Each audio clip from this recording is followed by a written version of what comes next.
You're listening to the Chopped Podcast, episode number 30. Hammer time!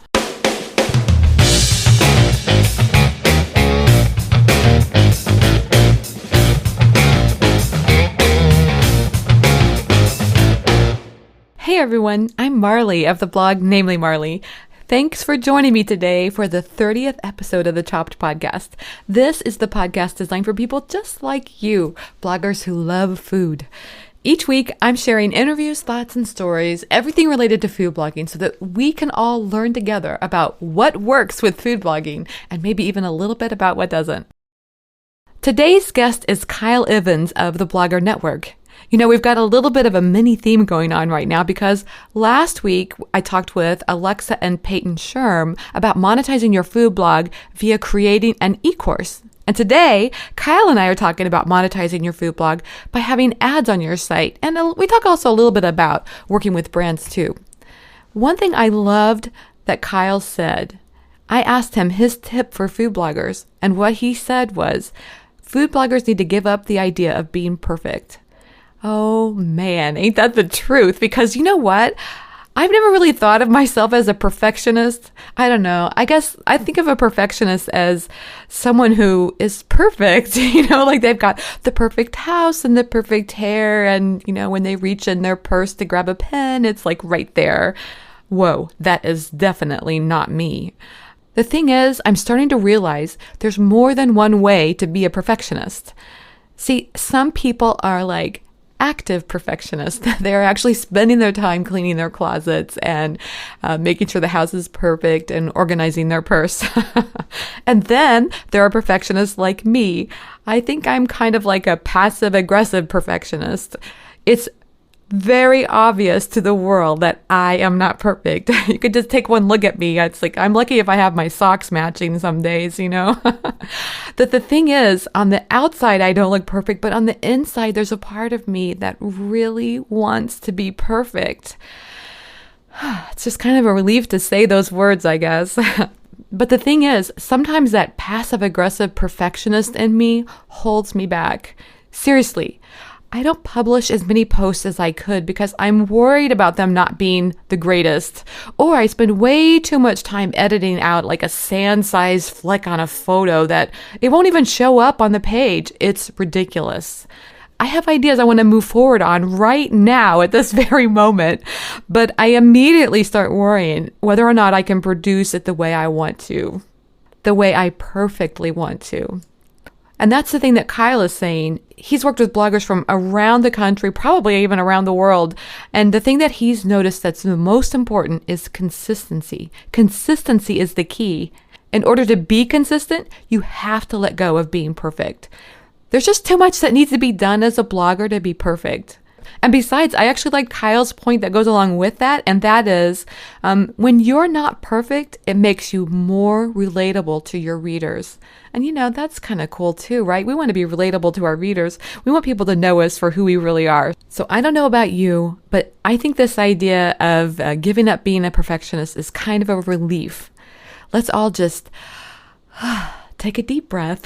It's okay not to be perfect. I think we can work on this together. Let's give up this whole idea of being perfect. We can do it, right?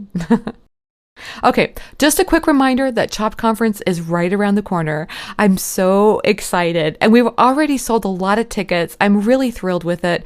And our venue keeps the event with a limited number of tickets, but that's fine because everyone commented on how much they loved our urban chic downtown location. But it means there aren't a whole lot of tickets left, so don't delay. Buy your ticket today. I hope to see you there. So let's go straight to that interview. Today's intro shout out is a little bit different than the previous ones. We just changed the hosting source for the Chopped Podcast. We were having some technical issues with the previous one, and some of you were having trouble downloading some of the episodes as a result. And now we've updated to a new host, and we have all these really awesome stats tracking tools. And I have to say, you guys have blown me away. Within just a few hours of the Chopped Podcast being up on the new server, we were already seeing hundreds of downloads, and the stats are growing every day. I'm just so honored that you guys are finding the podcast to be of some value in your life. You all seriously make my day, and I am so glad you're loving the podcast. I love food bloggers, and I want you to know that I take the work that you're doing seriously. Being a food blogger is hard work, and the coolest thing is you're building something that's yours one day at a time. So for today, in honor of you, get out those headphones, turn up the volume, and let's talk about all things food blogging and so much more. Hey everyone, I'm excited to have Kyle Ivins, co-founder and chief marketing officer of the Blogger Network, on the show today. Kyle, welcome to the Chopped Podcast. Thanks for having me. Great. Well, Kyle, I'm so glad to have you here. And I know we're going to talk about how food bloggers can monetize their site. But before we get into that, I just wanted to take a step back and ask you, how you got to where you are working with the Blogger Network. Yeah. So it's actually kind of a funny story because so I have two business partners, and we started a marketing agency where we were specializing in the social media realm, and part of our campaigns for clients as we worked with bloggers and did blogger outreach, trying to connect them with brands, and that whole process was really cumbersome. And so during that time, we met up with a blogging group at a blog conference. And we just started talking to them about their social media, and their traffic was insane. And we said, we should really sit down and, try to work together. And so that was with a blog called The Six Sisters Stuff. And so we went to their little office. And first off, I was surprised and impressed that these bloggers had an office. And when we showed up, there were three older guys there. And I thought, this is the weirdest thing that's probably ever happened to me. Where are the six girls that I'm expecting to meet with? And the three guys, it was actually their father and their uncle and their family friend, and they were running the business end, the back end of this blog. Wow. And, and so we just said, well, what, how is this all happening? And they, showed us some of their numbers and some of their stuff. And we thought, wow, this blog is not just, this is a business. Yeah. I said, yeah, it totally is. And so we had, come up with some ideas of building, basically what is Tap Influence now, but basically connecting brands and bloggers. And they said, where the real pain is bloggers just get munched on their ads. It is such a confusing world. It's so complex, and all the groups out there doing it are really taking advantage of people. And so we just had such a good vibe, and we had such a good meeting. That was on a Thursday. By that next Tuesday, we had moved into the same office. Oh my gosh, that's fast. We just moved our whole agency in, and we just started trying to crack this nut. And we spent about 8 months building some software and algorithms and testing and trying to figure this world out. And that was about 2 years ago. So it took you 6 months of building algorithms to try to understand this stuff, huh? Yeah, so it took 6 months of all six of us with our heads together. And that's when we felt confident about testing on a real site. And so we went live with a couple of sites just to kind of test. They were kind of our guinea pig sites. Yeah. And we, immediately saw results better than they had seen during, December of that last year. And we just went up from there. And when you say results, you're talking about ad revenue? Yes. Yep. Well, I don't know if anybody else listening to this feels the same way, but I feel relieved to know that I consider myself relatively smart and I can't figure this stuff out. But if you guys, spent 6 months working on it and just focused on that, then I feel a little better.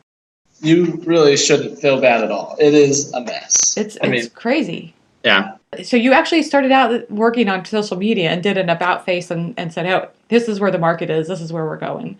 Yeah. Well, the two worlds meet kind of in the middle really well because, blogs are really dependent on social, and social is really dependent on blogs, honestly. Mm-hmm. And so that parlayed really well. We had a lot of online expertise from our agency. So they actually worked out really well. Yeah, that's great. And the other thing I want to clarify is that is a very interesting partnership because I think it's important to point out that not all partnerships are that successful that quickly.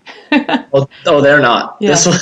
No, and we all felt that way too because we had all been in ventures and things where, the people just aren't the right people, and it just falls apart. Yep. And this has from the very beginning just felt really right. And I feel like everything happens for a reason, and we have had just people walk in our doors, literally, that have provided immense value to the company and to our blogs. It it has been kind of a weird road. I mean, I just feel like lightning's going to strike at any time because everything just worked out really smoothly. Well, that's awesome, Kyle. The thing I like about that too is that let's say I've been in situations where I've tried to, I've been involved with partnerships and they didn't turn out so great, and it's easy to feel a little jaded after that and say, I am never doing that again. But you kept going at it. That's really impressive. Totally, and we've been there too. Yeah. I mean, we've had some fall apart and some go even worse than falling apart. Yeah, they can go worse than fall apart. Totally, Yeah. and it's funny. It's almost always when you're just not looking for it, and then all of a sudden opportunity knocks, and we just have to chase it. I love it. That's really great. I'm glad that you still chased that after having some situations that weren't as good as you wanted them to be. So here you are and working. I imagine you don't only work with food bloggers, but do you have any background in food at all? Not much. You just like to eat? Yeah, I like to eat. I rely a lot on food bloggers, actually. Yeah. Because my wife and I, as we had talked, we've had some dietary changes in the last 3 or 4 years. Yeah. Between vegan and vegetarian, and so I've relied a lot on food bloggers themselves. To give you good recipes. Yeah, exactly, and that's why the blogging world is so cool, because everyone's just giving so much good information out there, and so we just want to empower that. I just think it's so interesting that vegan and vegetarian seems almost so widespread, because I don't seek out people that are vegan and vegetarian, but I end up talking to a lot of people that are on the show. So I want everybody to know that I'm not doing it intentionally. Even though that's my choice, I try to, I want Chopped Conference to be kind of, ambiguous, or not ambiguous, but, not picking a position on that. Yeah, totally. Okay, so one of the main reasons I wanted to have you on the show today is to talk about how food bloggers can monetize their site, because working with brands or working with ad networks, this is really complicated stuff, and I feel like food bloggers are so busy, they're doing so much, and so having some solutions and people they can work with, I think, is really important. And part of this conversation is I want to tell everybody that we've got some good news, and that is that you and Camille of the Six Sister Stuff I can hardly say that, Six Sister Stuff. You guys are going to be speaking at Chopped Conference this year, so I'm really excited to meet you in person. We're excited to go. We heard really good things about it last year, so yay! We're excited. I'm excited too. It really is a good conference, and I think one of the reasons is because it's just like this heartfelt community, and we're all there together. And I think having these kinds of discussions like what you're going to be providing is going to be is great. So that leads me to one question though: is the blogger network specifically for food bloggers, or is it open to all bloggers? We are open to all bloggers. All bloggers who have quality content. So we are a family-friendly network.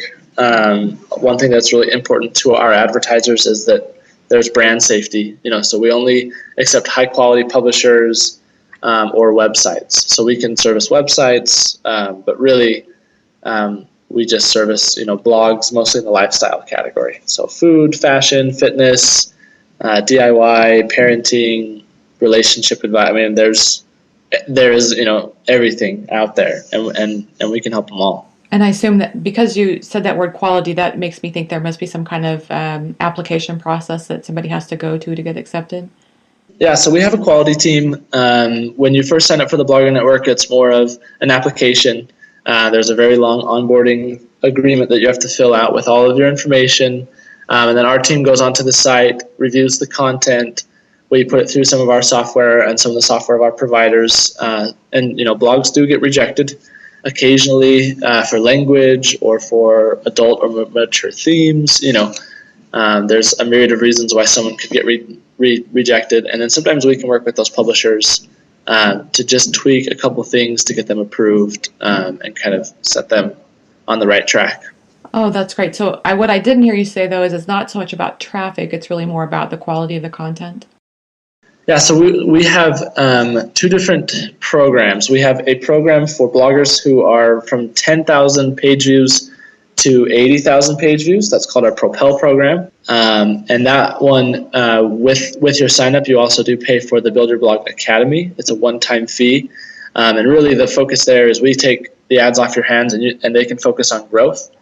And we've already had a lot of bloggers start in the program at like 20,000 page views, and they graduate up to 80,000 page views in just a couple months. Wow, that's which great. is really stellar. So you're saying that your Blogger Academy, what did you call it? It's called the Build Your Blog Academy. So the Build Your Blog Academy actually gives tips and advice and maybe some skills growing in helping you grow your traffic? Yes, we have 70 courses. Wow. That is everything from setting up your site correctly to Google Analytics to social media and writing content.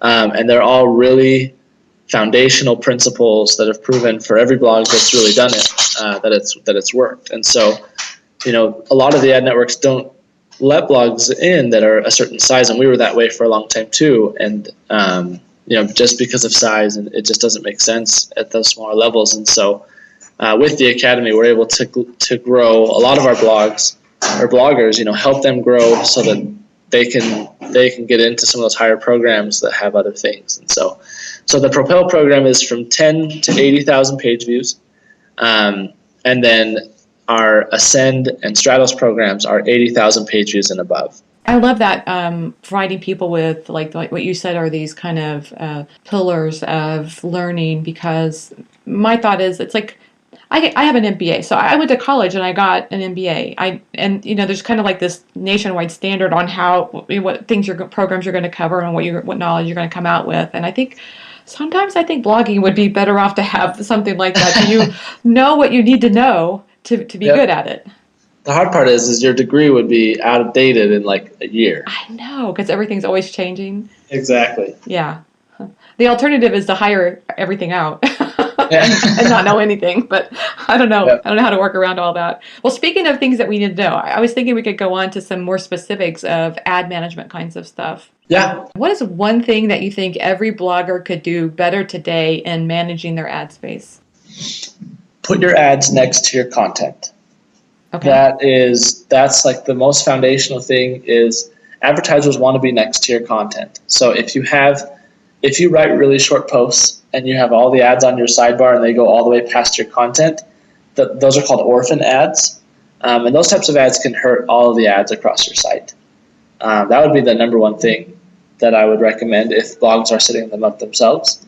The other thing that I would recommend is to not focus on your ads. And I know that sounds silly, but by focusing on your growth, especially for blogs who are just starting out.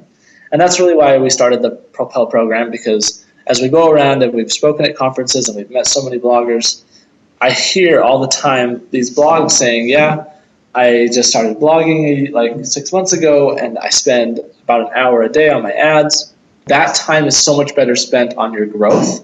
I would recommend that every blog, whether they just started, is just to have AdSense on your blog at first. Just set it up once, put it in the right spot, and just let it work. Let it do its thing, because there's not a lot that you can do on that end anyways. And just grow. And just focus on your growth. And then, of course, once you are at a size where you can qualify, join the Blogger Network. And let somebody else someone do else. It. Yeah, because blogs are like the ultimate accidental entrepreneurs, right? They start blogging because they're passionate about a subject. No one is passionate about ads when they first start out. We weren't even passionate about ads until we really got into it, and now we're really passionate about it. But you don't blog because you're passionate about ads. You blog because you're passionate about food. Right. And so if you're passionate about food, that's what's going to help you grow. And once you grow and you have traffic, then that's an asset that you can monetize through ads or through products or through sponsored blogging opportunities. But to start off with, focus is so important. And I feel like people get so sidetracked so early on with their ads. Yeah. And if you're that small, you're going to make $5 to $20, and it's just not worth your time early on. I think that's such a good point. I think, you and I were talking about this before we got the show started, but, it's easy to spend your time feeling like everybody else has got these things figured out and you don't. And so that's why it's easy to kind of fall prey to that. You hear somebody else talking about DFP and waterfall and all this stuff, and you think, ooh, I got to get in there and figure out my ads and do this stuff too. And then, like you say, you find yourself spending all this time on the ads and you don't even have any new content on your site. Totally. And I've heard that story like 100 times. Yeah. And one thing that I don't think blogs realize is the ad industry is built for the advertisers. It's not built for the publishers. Oh, that's a really good point. Like DoubleClick for publishers is built so that publishers can get on. It's not built so it's publisher friendly, because the advertisers want to get the lowest and cheapest rates possible. Yes. Right? I mean, we have advertisers knocking on our door every day, and they're like, oh, I want this, and they're all looking to take advantage of as many sites as they can, because that's where they get their best return. And so when you get into those tools and they're confusing and there's no tutorials online, trust me, we've looked. Yeah. They're all like 3 years outdated. That nobody makes money on helping publishers make extra money in the ad world. And so if you're confused, it's probably rightfully so, because they want you to be confused. I mean, I'm not saying that they're malicious, right, but no one in the ad industry is really there to take care of publishers. And that's why we started this company. It's because so many bloggers had that same story. Can you set up my DFP? I'm not making enough from AdSense, yada, yada. And so we just said, bloggers should not be focusing on this, because they will spin their wheels all day. And then something in the ad industry will change. Obviously, they're not tapped into those news feeds, and they'll never know. And they'll never know why their revenues change, or why this and this happens. Yeah. So our job is to empower them, and really we have the power of numbers to take them to the advertisers and get the best rates possible, and make sure that no one's being taken advantage of and that things aren't breaking all the time. Wow, Kyle, that's just beautiful, because I get, like, I was at a conference once and I think somebody was talking about DFP, and I thought, I got to be able to figure this out. I love spreadsheets. I love Excel. I can do that stuff all day long. So I can figure this out. I couldn't even get past the login section because I had some old Google account that kept messing it up. And it was very, very frustrating.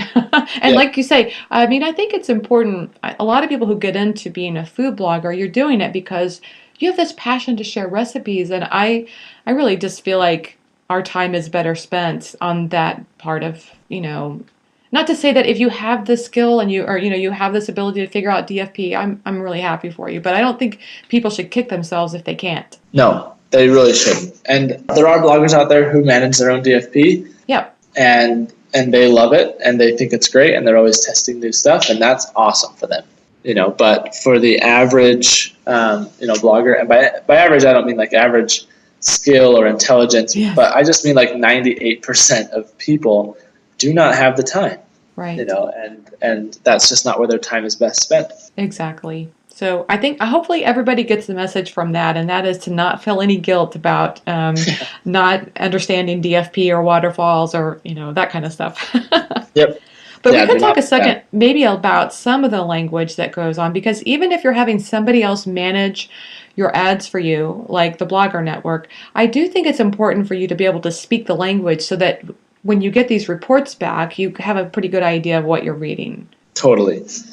And this is something that we always talk about in our presentations, and we'll talk about it at Chopped, because there are a lot of terms that are really helpful to know. But one of the most interesting things are 3 acronyms. There's CPM, there's your eCPM, and then there's your RPM.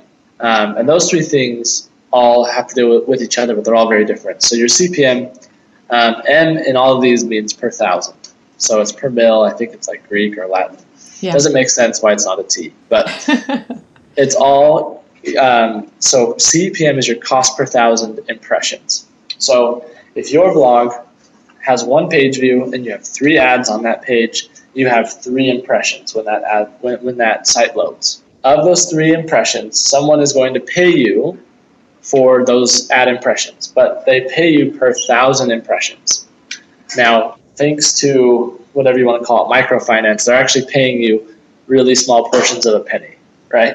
Right. So really, when all of your ads load, you are stacking pennies and nickels and dimes. So you're paid per 1,000 impressions. Now, someone can come to you and say, yes, I would love to give you, $5 CPM, which is great. Yeah. They will fill whatever inventory they have at $5. But what they don't talk about is what happens to the rest of your ads, right? So if someone says, I will give you a $5 CPM, you should always ask, well, what is your fill rate? How many of my impressions are you going to buy at $5? Because of those 3 impressions we just talked about, they can give you a $5 CPM on one of those impressions, but your other 2 are going to go wasted. And so that's why for us, eCPM is really important. the eCPM is your effective CPM, which means the CPM average that you got across all of your ad spaces. That's great. Great way of explaining it. So if you have a $5 CPM on one impression and the other two impressions are left to hang and dry, then they're probably going to get 2 or 3 cents. But if we can manage them holistically, we can get each impression, a certain average, like 80 cents, 90 cents, $1. By managing that holistically, you're able to earn more. And when you say holistically, you're talking about having like a backfill ad network? Yeah, so if someone were to offer you really high CPMs but a low fill rate, then you would want to have like a backfill option. For us, so we are a 100% fill solution. So when we say holistic, it means that we will take care of all the ads that get served across all of your ad spaces. Certain ad networks will only take like your top 2 ads, and they'll only fill like 60% of those. And that's the cream of your crop, right? Exactly. And so when the rest of it just gets sent to AdSense at a couple cents, you're really losing a lot of money. Interesting. So you want to also talk about RPM? Yeah, so then RPM is your revenue per 1,000 page views. So your RPM, like if you're making $1 on all of your ads and you have 3 ads, then for that one page view, you would make $3 RPM. Those numbers can go, some bloggers really want to get to a certain RPM, and we think that it's best to manage the eCPM as well as the RPM simultaneously. Tell me again, what's the difference between the eCPM and the RPM? Oh, I see. Revenue per 1,000. Okay, yes. Yeah, so your eCPM is going to focus on the average amount that you're getting across all of your ad impressions. So that's looking at every single ad that you've ever sent. But your RPM is focusing on how much money you make for every 1,000 page views. Got you. Okay. Right, so you can so really your RPM takes into account, or should take into account, like your sponsored posts and the products that you sell. All of those things really factor into an RPM, because like take as many page views as you had that month, take all the income that you made that month, divide those, and that's going to be your RPM. Affiliates, everything. Yes, everything. Yeah. But from an ad standpoint, we can only control your RPM from your ads. But the reason why it's important to understand all these things is your eCPM, when you focus on those, you're going to be able to get the most bang for your buck, right? You want to get the most out of all of your ads so that you can hit whatever your revenue goals are. So I would always beware ad networks that just talk about CPM, because they're not going to talk about the whole picture. And also a network that only talks about RPM, because you can boost your RPM by adding 12 ads, because you're going to have just more impressions. But your eCPM on those impressions, the more ads that you add, the lower eCPM that so we've had blogs say, well, they promised me this much more revenue, and it's true that they make you maybe 10 or 20% more revenue, right? But they're doubling the amount of ads you have on your site, and you may not like that. So always important to understand, especially those 3 terms. They're really important in knowing what's going on for your site. Excellent. So even if you're doing it on your own, or if you're choosing to work with some company like the Blogger Network, or who that can manage your ads for you, it's good to know these terms so that you can kind of gauge where you're at. The other thing that's really important to know, and this is just so widespread in the blogging community, is that every site is going to perform differently. So you may have a friend who has a website that you guys blog about a similar topic, you have very similar traffic, and one person makes a bit more, no matter what. You have the same number of ads, you're with the same company, one person is going to make more. And one of the major reason for that is because of traffic quality. So your traffic quality is totally outside of your control, right? Like you don't control if someone from Romania comes to your website or someone from LA, but someone from Romania is worth way less to advertisers than someone from LA. Or you may I have friends from Romania, so sorry. Yeah, no, sorry. It's just because of the types of advertisers they're trying to sell products that may not be in your grocery store, honestly. Sorry, Andrea, it's nothing about you. Yeah, Andrea, I'm very sorry. But I mean, really, no, it makes sense, because their companies may be located in LA, or their target market or whatever. That's what they're banking on, right? Totally. And those things are outside of your control, and for some reason, the traffic that you attract, they all always go to your site straight from Lexus.com. And so they're getting all of this, Lexus is retargeting them at a higher price, and your friend's traffic comes from dollartree.com, and they're not willing to pay as much. Do you know what I mean? Yeah. Like, everyone has different cookies on their browser. Everyone is a different profile in someone's target market, yada, yada, yada. But traffic quality affects people's rates that they get quite a bit. So, but that's all information that a blogger can use or not use. I mean, depending on if they want to target more people from LA or whatever. I mean, they can. It seems like they could use that information and figure out who their audience is and try to tap into different markets in different ways. Yes, totally. Understanding your Google Analytics is really important that way, because they can show you people's affinities and people's demographics that visit your site. And then when brands want to work with you with sponsored posts, if you know that information, like, oh, you know what, I think I can charge a little bit more because I know that 90% of my readership are moms who have children. So I think what I'm hearing you say is that rather than spending the time on DFP or something like, trying to figure out your ads, you might be better off figuring out Google Analytics. Oh, yeah. Because traffic is your asset. I mean, in the blogging world, like, traffic is currency. Whenever brands come to us and they want to do sponsored posts or they want to do ads, the first question they ask are, what type of traffic do they have? They're very focused on the numbers. And so the more traffic you have, the more currency you have to play with, really. Right. The more leverage you have. And so really focusing on your growth and focusing on your traffic is so key. That's what makes you valuable to advertisers. Now, you're valuable to your readers for tons of other reasons. Right. And you're valuable as individuals for even more reasons. Exactly. But in an advertiser's mind, they have to get a certain dollar amount, spent, and they have to get certain results from that. Right. And so they want to find places with really high quality traffic, and they want a lot of it. It's interesting that you say that, because I wrote a post recently on ChoppedCon about really like what I consider to be the 3 top models for revenue for food bloggers, and one of them was traffic focused. And if you're traffic focused, your main source of revenue is ads, in my mind. Sponsored post focus. And to me, I realize that brands may be looking also for lots of traffic, but I feel like there's a slight difference in that they may be looking for more engagement. And if that comes through a lot of traffic, or if that just comes through a very enthusiastic audience that you're working with, that's important. And then the other one was like a product focused blog, where traffic may not even be your focus at all. You may just be looking at creating some great products that your audience loves, and that's how you create your revenue for your blog. Yeah, totally, and I would totally agree. I think that ads don't necessarily have to be the main moneymaker, even if you get a lot of traffic, but it will definitely be your most consistent. That's kind of the nice thing, is you set it up, and all of a sudden you're making money in your sleep. Yeah.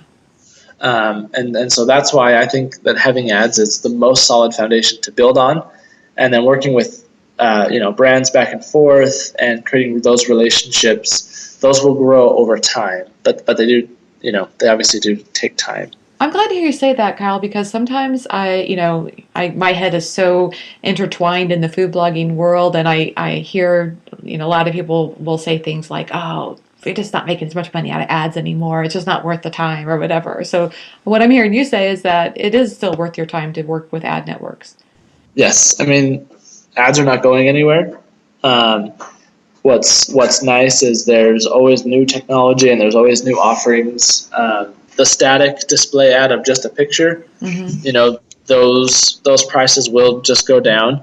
But there are new types of media. There will always be some sort of display advertising, just like there will always be billboards and TV commercials, whether you're watching it on Hulu or watching it on TV. Right. The advertisers, they have budget to spend, and they're going to spend it. And a lot of times ads is the best way for them to spend it, and that's not going to change. So so setting up that foundation. Just think, if you had to stop blogging for a month and you weren't able to complete any blog posts, how would your blog still make money? If you're not writing those sponsored posts, if you're not actively selling your product, ads is going to be one of those residual income pieces that can really keep bloggers afloat. And when we get messages like that all the time, we'll send site updates to our blogs, and they will respond for a couple months, and then they'll come back and say, "Oh my gosh, thank you so much. My so and so got sick, or I had a baby, and this happened," and they were still able to have income from their site. Right, and that, basically that's something that's kept their revenue going, even when they were in a time frame when they couldn't do very much for their blog. Yes, totally. Or like one of their posts will just go viral. Yeah. And they'll just in 2 days get millions of page views, and they'll say, "Oh, I'm so glad that you guys were all set up, because I was able to, I wasn't scrambling trying to put ads on the post late and stuff, but yeah, everything was already taken care of." But I think that mentality of looking at your food blog as a business, and you're an entrepreneur, and if you're thinking about, how is it that I'm going to, make money off of this blog, not just creating content after content, which is great, and you've got a certain amount of traffic to your site. I think it's an important thing to think about, like how, let me put my entrepreneur hat on. How am I going to be making money off of this site? Yep. That's great. And so the thing is, you don't only at the Blogger Network just work with ads. You also do some other things, which it seems to me like you help bloggers who are involved with working with brands on sponsored posts. Is that correct? Yes. Yep. So we partnered with an awesome woman named Jill Patty. She's owner of Mom It Forward, and so we have a Blogger Network influencer program where blogs, do receive weekly emails with sponsored posts, opportunities, affiliate opportunities. And what's nice is we can then couple those with some direct media opportunities. So you may get a sponsored post from, Dreyer's Ice Cream, and they also may buy ads on your site. So having those all in one, you're able to have more opportunities for income. That's nice. So do you see added benefit for a brand when they're buying both ads on the site and also doing the sponsored post? Yeah. So what they're buying is brain synapses, right? So if someone's reading about ice cream and then they're seeing an ice cream advertisement, you're much more likely to click than if you're, reading about Dreyer's Ice Cream and you see an ad for backpacking. So yeah, we've been able to see higher clicks, better engagement. And the brands really like it, and obviously the blogs make money in a couple different places instead of just one. So for all that time that they spent, they're able to make a little more income, which they really enjoy. Oh, that's really good. So can you provide a couple of tips of things that you think that can help bloggers work with brands a little more effectively? Yeah, I think the number one thing that I see is a problem with sponsored posts is you will have a blogger and they have such amazing voice and they connect with their readers on such a personal level, and then all of a sudden you read a post from them about a product and it just feels so canned, and it's so and so, or the product that they're sponsoring is totally out of what they really believe in. Like someone could be really high quality ingredients and stuff, and then they'll do a post and you're like, really, you're endorsing that? And that disconnect, real knows real. I think that people get really turned off, and so the brands don't see any ROI from those posts, and they don't want to work with those blogs again.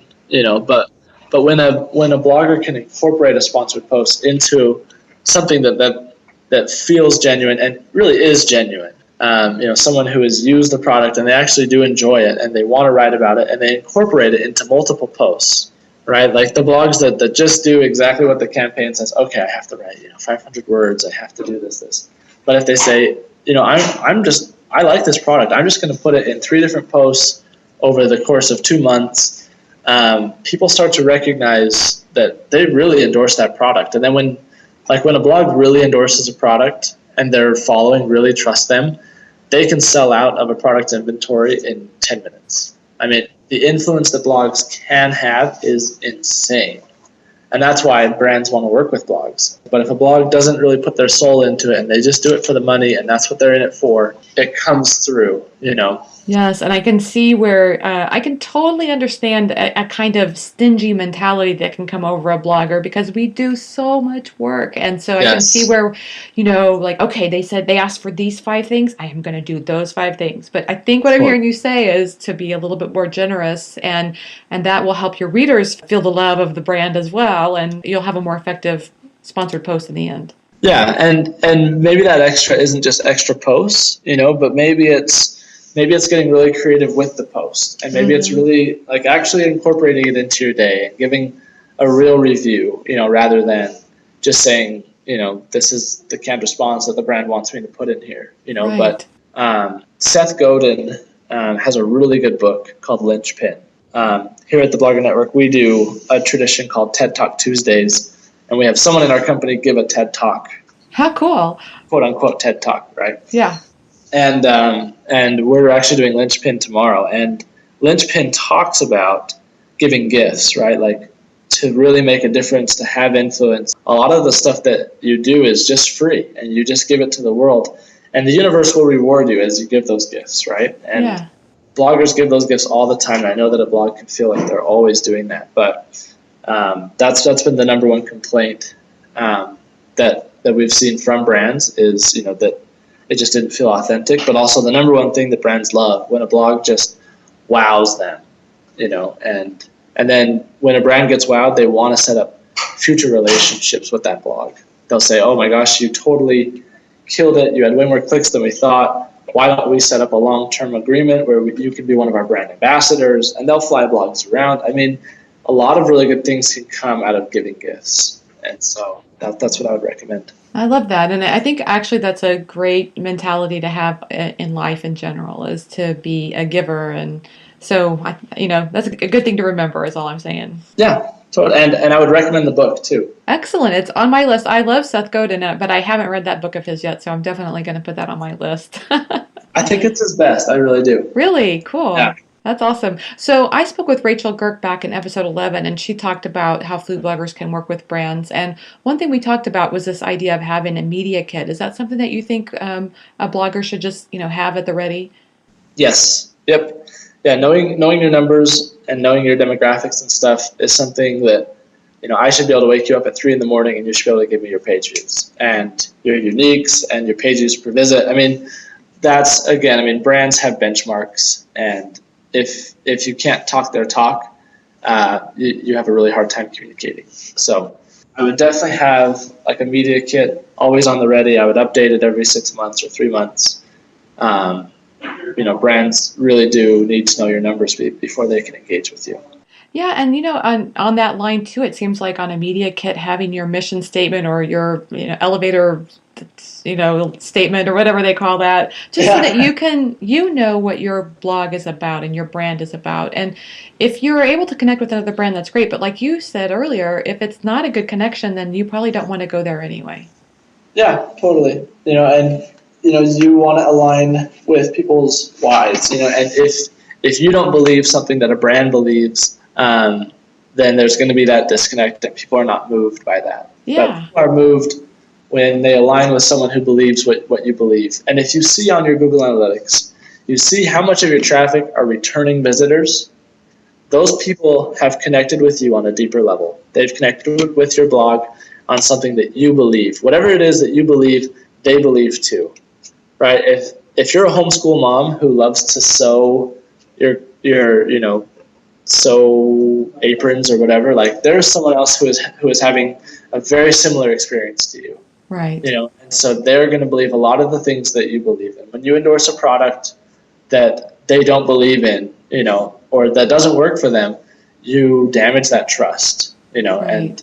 and that trust is really important, and it's very fickle and fragile. So that returning visitor sounds like a good metric to be watching. Yeah, totally.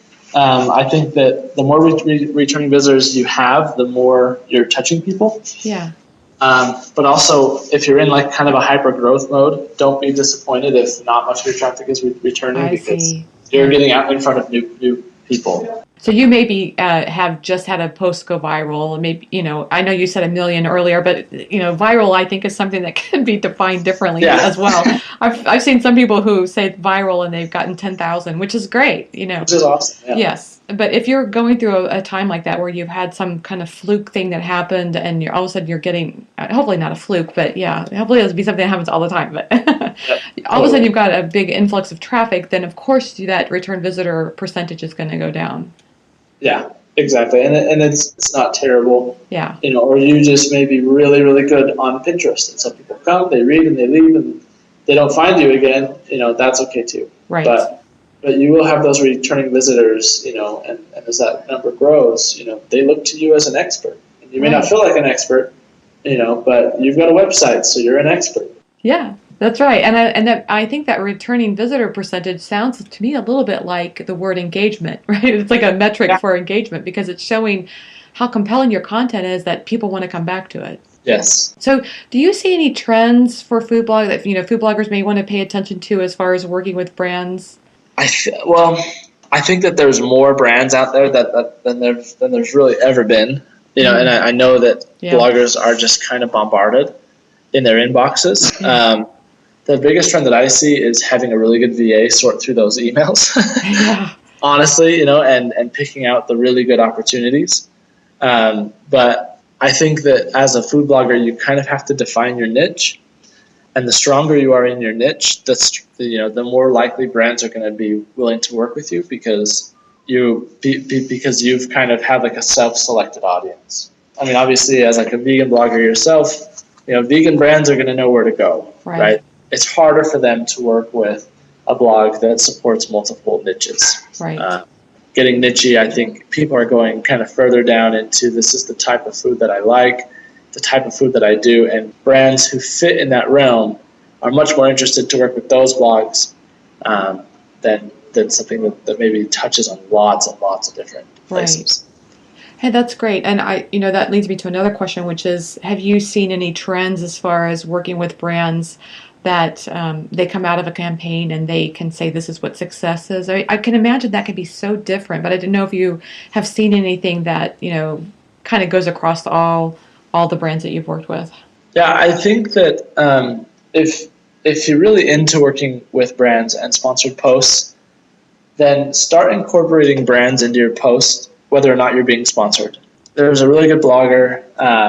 I won't mention her by name here because I don't have her permission. But she regularly has reviews on her site, and at the bottom of posts, she'll almost always have like purchase information about the stuff that she used. Fashion bloggers are really used to doing this, but not a lot of food bloggers are. But like she has a dedicated part of her site that even looks different. Like it almost looks like a label of this is where you buy it, and here's a link to the Amazon reviews. And her customers are very, very accustomed to seeing products. And so when she does do sponsored posts, it's not like this brand new thing, like, oh, now you're trying to be a salesman, but she's always providing product information because her life has a lot of products in it, I see. And, her stuff is more about healthy living. And so she's always having, that this is the healthy thing that I found, and, try this. And so when sponsored posts do come around, she does super well because her audience is very used to reading a review and knowing that purchase information is going to be there. So they don't leave her site and go Google it. They just go to the bottom of the site, read the reviews, and the links are right there. What I like about that, Kyle, is that I think it's easy for a food blogger to think, well, I'm not going to mention some brand that hasn't paid me to work with them. Yep. But I think what you're saying is, one, it makes your audience more accustomed to seeing you, cite brand names. But two, it just creates additional goodwill, and who knows, that maybe the brand will notice you and eventually want to work with you. Oh, totally. And if you mention a brand, you should totally reach out to them and say, hey, I shared you guys here. I would love to work together. And a lot of times they'll share you on their large, huge social media accounts, or if you get syndicated to some of the magazines or whatever. Yeah. But I've had that happen, and it's great how many followers you can get as a result of some brand mentioning you. Yeah, totally. I mean, brands are your friends. Yeah. They really can be. Brands are people, not food. Yeah. Really though. Yeah. I mean, if you could only see how real it is, the people who work in these marketing and PR agencies, a lot of them that control budget are like 26-year-old interns. They are just straight people who love social media. They love the digital space, and they will give you a mention if you just talk to them like they're a person. We had a campaign close once in a text thread, and there was like a smiley face at the end, and it was like, this is not how business used to be. This business used to be much more staunch, and now it's very much new. And they are people, and they can totally be your friends, and you can help each other. Like it's a very symbiotic relationship. I love that. I think that's great. And I personally think that business should be done that way, in a much more friendly and less staunch way. Yeah, I agree. But then sometimes you do hit those Yeah. those kind of old school people, and you're like, wait, whoa. Yeah. I thought we had changed. Lighten up, dude. Yeah. Yeah, exactly. Yeah. So you brought up social media, so I was just going to ask you: have you seen any trends as far as what brands are interested as far as social media platforms?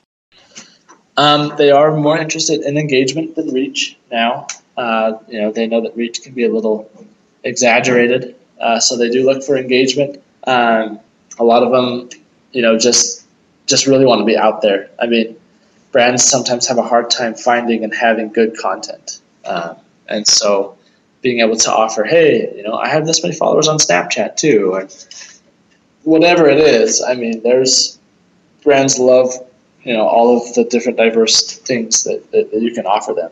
It's not just Facebook and Pinterest anymore. That's a very good point. So as much as a food blogger may feel the pressure to constantly be producing content on social media, these brands feel that way as well. Oh yeah, everybody feels that pressure. Yeah, it is definitely pressure. It's hard, and you have to format everything differently. But you're not seeing one platform, like, is Instagram really hot right now, or Twitter, or have you seen one that's really standing out? Instagram is very, growing very quickly and is getting more and more popular. But the problem is it doesn't drive as much action because Yeah. like from the post. Yeah. And so it's still very much a debate. Right. So Facebook is still hot, and Pinterest, I'm sure, is still hot as far as that's concerned. Yes, for sure. And Twitter not as much. Yeah. But yeah, I mean they love having the posts on Instagram, and they love having those added to their following. But Yeah. they just don't see the same type of results, and so they're all on the fence. What about Snapchat? Because that one to me seems like the most ambiguous of them all. It totally is, but some brands have active followers, and they want to work with publishers who are doing anything in that space. Yeah. And there's not a lot of people doing it in that space, and Right. so that can be an opportunity, to be different and stand out. Yeah, we had Davida Kugelmass on the show on episode 19 talking about Snapchat. So if anybody's interested, definitely check that one out. She's got a lot of great tips on how to work with Snapchat, and like you say, you can stand out a little bit. So that's good. Exactly. Excellent. So what's the number one tip that you would share with a food blogger who's trying to grow her audience? I think that consistency is probably the number one thing. As some people are very much perfectionists, and they don't want to get stuff out there that's not perfect. But I would say embrace being imperfect. And if something goes wrong, write a post about how it went wrong. I love that, Kyle, because it's sometimes I feel like, it's so easy to want to live in that perfect space. But then I think that makes you kind of unapproachable. Totally. Yeah. Or people will just kind of feel depressed when they go to your site, right? Like, oh my gosh, I'm never going to have a life like that. Yeah. Yeah, totally. But I mean, consistency is key. And really that's from like a traffic perspective. But even if it's, small posts here and there, you want to always be adding content to your site, new, and that gives you new content for your social media. Yeah. One thing that bloggers should not be afraid of is recycling legacy content. If you have posts that are 2 years old, it's still a good post, and the images might look outdated. So just add some new images, and feel free to recycle that legacy content. Your readers, A, will not notice. Really? No, they really don't. And B, even if they do notice, if it's a good post, they probably haven't gone back to it in the last 2 years. Right. And it's a good reminder for them. Yeah. Blogs feel, just like we were talking about, an immense amount of pressure to have new content all over social media all the time. But they have so much content just sitting there in the library that they'll write a post, they'll share it a couple times in 1 week, and then all that work is gone. Yeah. But recycling legacy content is, like, blogs are so afraid of it, and we have done, so in our agency space, we actually managed, it was kind of a pilot program during the Blogger Network's early phases where we managed a couple bloggers' social media accounts. Uh-huh. And we recycled content on their social media all the time. We would repurpose it with new pictures and stuff. not one complaint. Wow, that's good to know. But their traffic went from about 200,000 to about 600,000 because they were Just able to regularly and consistently add more content. Because, originally they didn't have enough content to be pinning very often, so they would pin once or twice a day. We were able to pin with all this legacy content once an hour, and never was there a complaint. If people if you're scrolling on Pinterest and you see something that you've seen before, you just keep scrolling, right? Like, right. if it's Oh not yeah. interesting, you don't go to the site and go complain or say, "Oh, who is the I'm going to blacklist them." I'm Yeah. going to blacklist them on my personal blacklist that I have. Nobody cares. It's Right. like, oh, that's a great post. It's still a great post 2 years later. Yeah. I'm going to spruce it up a little bit with some new images. Maybe I'll add a link to one of my posts I have now, and you are totally free to reuse that post. Oh, that is great encouragement. So I heard out of that is give yourself permission to be imperfect, to also be consistent, and also to repurpose old content. So that's 3 great tips, Kyle. Thanks. Sorry, I just talk too much. That's a good thing. That's a good thing. So what's coming up next for you? Anything that you can share? Ooh, great question. We have a lot coming down the pipe. A lot of new technology is kind of opening itself up. Sounds like it. And so we have a new dashboard coming out. We have some new programs coming out, a couple new products. I used to get in trouble because I used to tell lots of people about our new products before they were ready. So I'm trying to be better at that. But I can understand. yeah, but new partnerships and all sorts of things. So Excellent. So stay tuned, I think is what I'm hearing you say. yes, very much so. And of course, there's Chopped Conference in October, so that's a great big thing to be looking forward to. Yeah, and I think a lot of our stuff will be ready by then. Excellent. So, great. So people can find out more at the conference. Yes, definitely. Okay, good. So Kyle, just a few fun questions here at the end of the interview. Are you ready? I'm ready. Okay. What's one food item you can't live without? That is a tough question. So I'm gonna say eggs. And I know that does not fit with everything, but I have been eating eggs my whole life, and I love those eggs and green smoothies. Those are my 2 go-tos. So do you you cook eggs in things, or you just eat them plain? How do you do that? I will put them in a burrito, on bread, on a sandwich. It doesn't really matter. I just really love eggs. Well, there you go. That's good. Do you fix them yourself, or your wife fixes them? Yeah, it is like the one thing that I'm a master at cooking. You are the master at the egg. I am the master. I love it. Okay, so what's the favorite app on your phone? Favorite app on my phone is either Reddit. I don't know if you guys are big on Reddit. I have an account on Reddit. Let me just say that. Do you? Yeah. Reddit is like my go-to news source. Really? Yeah, I think it's the best way for people to gather information if you're in the right subs for what you're interested in, because all the good stuff floats to the top, so you don't have to sit through the news and watch all the garbage. Yeah, I totally agree with that. Finding ways to get the news without watching the news is great. Yes, totally. And there's really good information on there. There's a lot of garbage as well. Yeah. Oh, that's cool. You said you had 2. What's your other one? My other one would be my fantasy football app. Because it's almost football season again. I know it's so stupid. It's so stereotypical dude. But I'm really, really competitive at dumb things, and fantasy football is one of those things. In a previous life, I was on a fantasy football league myself. You were? Yes.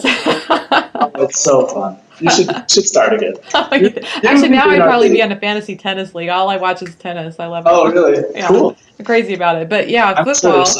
Yeah, football's fun to watch too. I love those fantasy teams. It makes the whole game, totally different. It totally does. And all it is for bragging rights with your friends. And so now they have this app where you can actually track your fantasy team. Oh, yeah. Yeah, it's got live updates and all sorts of stuff. How cool is that? Yeah. Okay, so with all of this going on, do you have any time for TV at all? No, I do not watch TV. I think you're lying, because I think you watch football, don't you? Well, so that's not watching TV. See, that's watching a sporting event. Oh, that's different. A little different. I can make time for football. You make time for football, but as far as other than NFL, there's no other TV shows you would like to watch? Sometimes we'll watch old Office episodes. Oh, The Office is the greatest. Yeah, it is. Yeah. So funny. Yeah, that's cool. That, you know what? If you're watching high quality stuff like that, then it's worth it. Yeah, exactly. I totally agree. Maybe an old Seinfeld; those are always good too. Yes. Yeah, maybe, yeah, exactly. Some of the old, good stuff. Yeah, exactly. He's got a new show out that Seinfeld does. It's called Comedians in Cars Getting Coffee. Have you seen that? Is it funny? Oh, it's really good, and they're really short. They're, 15, 30 minutes sometimes, and he basically goes in every episode is a really cool car, and he goes and he picks up some different comedian, and they have coffee together and they talk. It's really funny. That's very cool. That's Yeah. a good idea. I love Jerry Seinfeld. I read a really good post. In fact, probably my third favorite app is Medium. I don't know if you are on Medium. Nope. It's the old founder of Twitter started it, and it's like really short form kind of stories. Oh, cool. But there's a really good one about what Jerry Seinfeld told someone to be successful, what he did every day. He gets a huge wall calendar that takes up his whole wall and has every day of the year on it. Yeah. And you just write in a big red marker. You just pick one thing every day to do that will change your career. And for him, it was just writing jokes. And so he just wrote jokes for 20 minutes a day, every day, and you cross it off so it's really visual.